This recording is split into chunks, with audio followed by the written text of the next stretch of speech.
Welcome back. Doctors are looked to as heroes, people who can save lives, but doctors also lose patients and see sickness on a daily basis. All that sadness pushes many to the point of taking their own life. NBC 26's Holly Baker spoke with local doctors about how they handle the heartache before it gets to be too much in tonight's special report.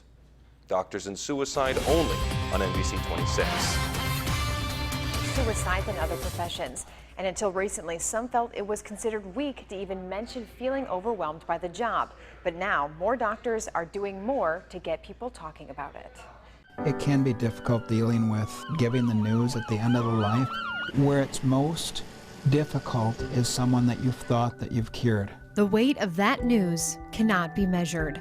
Many times I'm the one that finds these cancers that actually determines that it's an incurable cancer.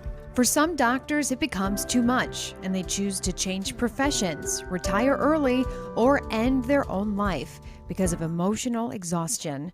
Dr. Peter Johnson at Aurora Baycare Medical Center says he's lost colleagues to suicide after being surrounded by despair. It's something that they need to accept, and it's going to be people they never expect.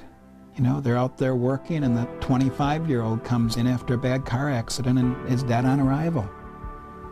The 10-year-old, I mean, that's medicine, that's life. Dr. Johnson is the director of gynecological oncology and palliative care, which is optimizing quality of life in those who have life-limiting illnesses. Many of his patients are women with incurable cancers. He's had to give a lot of bad news and feel a lot of shared pain. It's a burden, he says, comes with the job. You never can get it completely out of your mind. I think if you do, you shouldn't be in medicine anymore.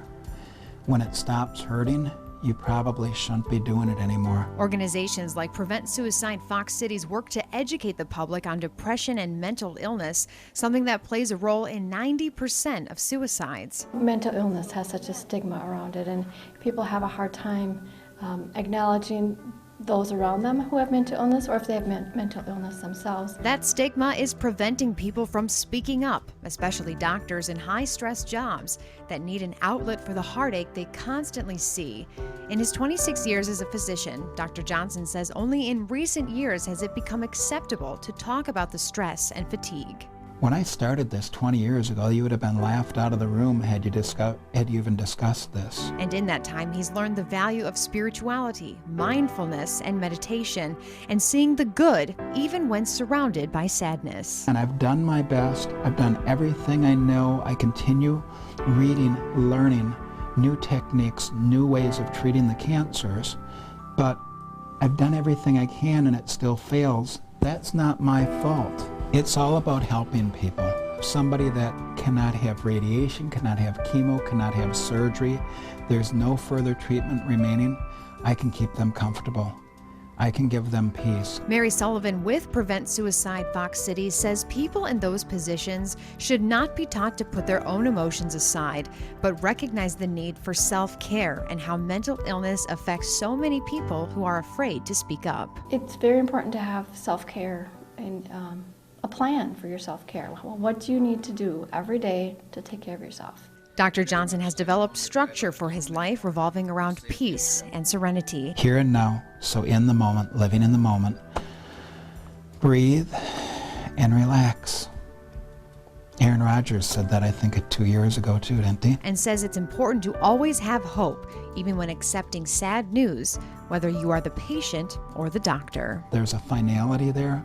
There's a sense of calmness many times with this once that occurs, and it makes you just so much more aware of how precious life is and how we deal with each other day to day, moment to moment is what's really important. It's little things.